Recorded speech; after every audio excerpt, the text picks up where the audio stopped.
আপনাদের সকলকে স্বাগত বাংলা বাইবেল স্টুডিওতে, যেখানে আমরা ঈশ্বরের বাক্যের চিরন্তন ঘটনাগুলো অন্বেষণ করি।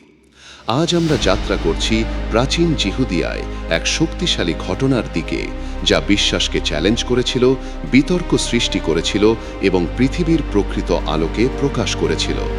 আসুন মন খুলে শুনি যোহন অধ্যায় 9-এর বিস্ময়কর গল্প, জন্মান্ধ ব্যক্তির আরোগ্য।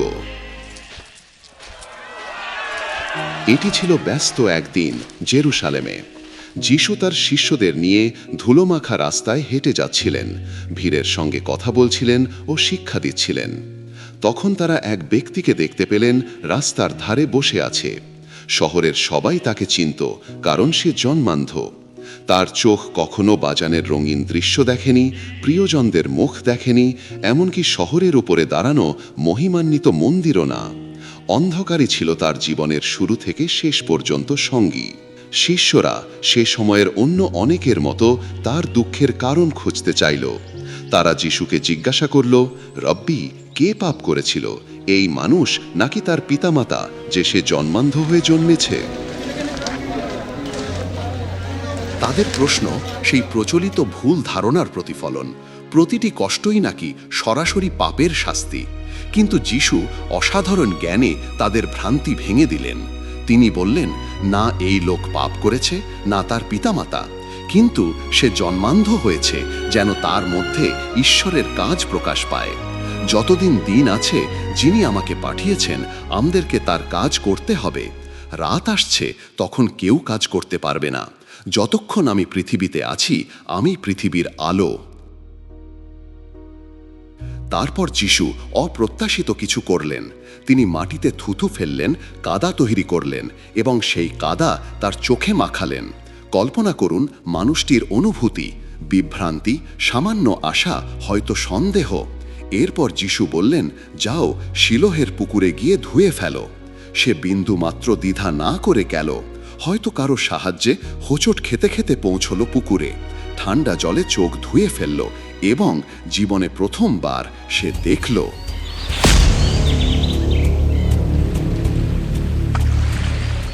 রং আর আকার হঠাৎ তার সামনে বিস্ফোরিত হলো।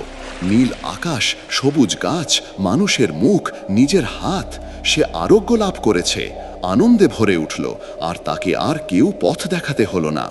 পাশের প্রতিবেশীরা, যারা তাকে বছরের পর বছর ভিক্ষা করতে দেখেছে, তাদের চোখ কান বিশ্বাস করতে পারল না।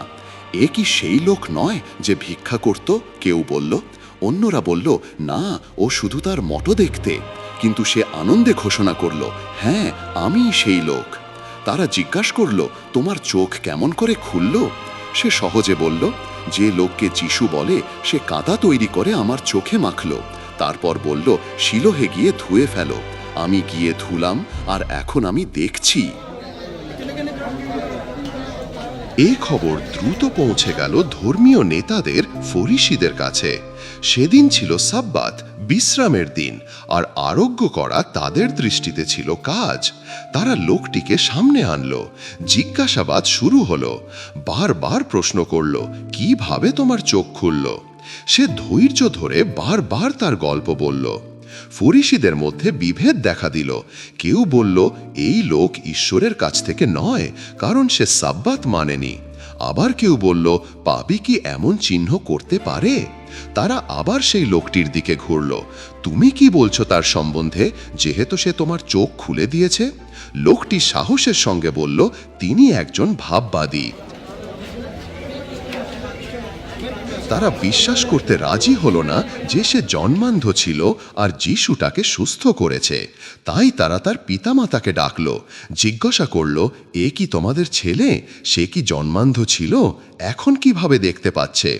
ভয়ে কাঁপতে থাকা পিতামাতা বলল, হ্যাঁ, সে আমাদের ছেলে, আর হ্যাঁ, জন্মান্ধ ছিল, কিন্তু এখন কিভাবে দেখে আমরা জানি না। তাকে জিজ্ঞাসা করো, সে তো প্রাপ্তবয়স্ক।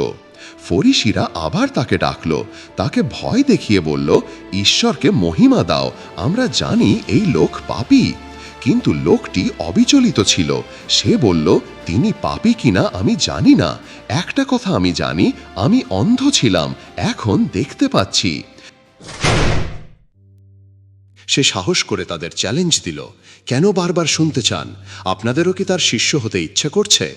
তারা ক্রুদ্ধ হয়ে তাকে অপমান করল এবং উপাসনালয় থেকে বের করে দিল। সমাজ থেকে বিচ্ছিন্ন হলো সে, কিন্তু সে মুক্ত ছিল আর সে দেখতে পাচ্ছিল। যিশু খবর পেলেন যে লোকটিকে বের করে দেওয়া হয়েছে। তিনি খুঁজে বের করলেন তাকে এবং জিজ্ঞেস করলেন, তুমি কি মানবপুত্রের উপর বিশ্বাস করো? লোকটি বলল, তিনি কে প্রভু, যাতে আমি তার উপর বিশ্বাস করতে পারি? যিশু তার চোখের দিকে তাকিয়ে বললেন, তুমি এখন তাকে দেখছ, আর যিনি তোমার সঙ্গে কথা বলছেন তিনিই সেই জন। তখন তার আত্মিক চোখ আরো খুলে গেল। সে হাঁটু গেড়ে বলল, প্রভু, আমি বিশ্বাস করি, এবং যিশুকে প্রশংসা দিল। এরপর যিশু চারপাশে থাকা লোকদের বললেন, বিচারের জন্য আমি পৃথিবীতে এসেছি, যাতে অন্ধরা দেখতে পায়। তখন কয়েকজন ফরিসি ক্রুদ্ধ হয়ে জিজ্ঞেস করল, আমরা কি অন্ধ? যিশু বললেন, যদি তোমরা অন্ধ হতে তবে তোমাদের অপরাধ থাকতো না, কিন্তু এখন যেহেতু তোমরা বলছো আমরা দেখি, তাই তোমাদের অপরাধ রয়ে গেল। অসাধারণ এই যাত্রা। জন্মান্ধ এক ব্যক্তি অন্ধকার থেকে আলোতে এলো, সমাজের প্রত্যাখ্যান থেকে সত্যিকারের প্রকাশ আর উপাসনায় পৌঁছল। তার এই ঘটনা আমাদের মনে করিয়ে দেয়, যিশু এসেছেন আমাদের অন্ধকার জীবনে আলো আনার জন্য, কেবল শারীরিক নয়, আত্মিক অন্ধকার থেকেও পরিত্রাণ করার জন্য। তিনি আমাদের ভ্রান্ত ধারণাগুলো ভেঙে দেন এবং আমন্ত্রণ জানান তাকে প্রকৃত আলো হিসেবে চিনতে। যোহন অধ্যায় 9 আমাদের ভাবতে শেখায়।